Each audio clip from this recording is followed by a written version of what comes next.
আরেকটি স্টুডেন্টও golden plus পেয়েছে।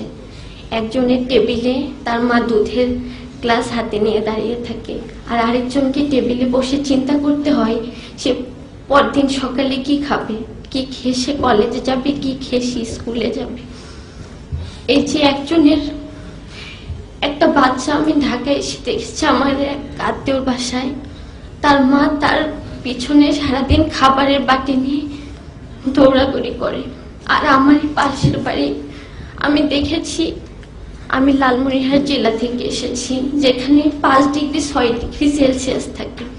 আপনারা যদি কখনো শীতের দিন সেখানে যান দেখতে পাবেন কত প্রখর শীত, সেখানে কত প্রচন্ড শীত। এই শীতের দিন সেই বাচ্চাটা আগের দিনে ঠান্ডা ভাত মরিচ দিয়ে একটা 1.5 বছরই বাচ্চাকে তার মা খাওয়াচ্ছে। চিন্তা করতে পারেন স্যার। আর আরেকটা বাচ্চা যে খাবে না হরলিক্স, নুডলস, মিষ্টি, তার পিছনে পিছনে নিয়ে ঘোরা হচ্ছে, সে খাবে না, তাকে জোর করে খাওয়ানো হচ্ছে। এই যে বৈষম্য, এই যে গোল্ডেন প্লাস, কিভাবে মূল্যায়ন করবেন আপনারা?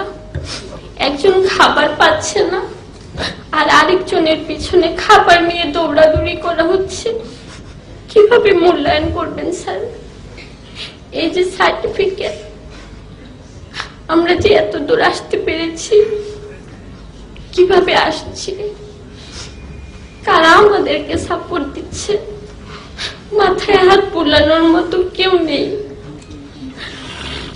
আজকে আমি আপনাদের অনেক মূল্যবান সময় নষ্ট করে কিছু কথা বলছি। দুঃখ মিয়া নজরুল হয়েছিলেন সত্যিই স্যার রফিজউদ্দিন তারকার, কিন্তু স্যার দুঃখ মিয়া কখন পুষ্পমাল্য পেয়েছেন জানেন? যখন সে নির্বাক হয়ে গেছিল। আমরা তাকে কখন পুষ্পমাল্য দিয়েছি? কি পেয়েছেন তিনি? পুষ্পমাল্য তিনি কখন পেয়েছেন? তার যখন পুষ্পমাল্য পেলে তার ভালো লাগতো, তার অনুভূতি সে জানাতে পারত, তখন আমরা তাকে কারাগারে রেখেছি।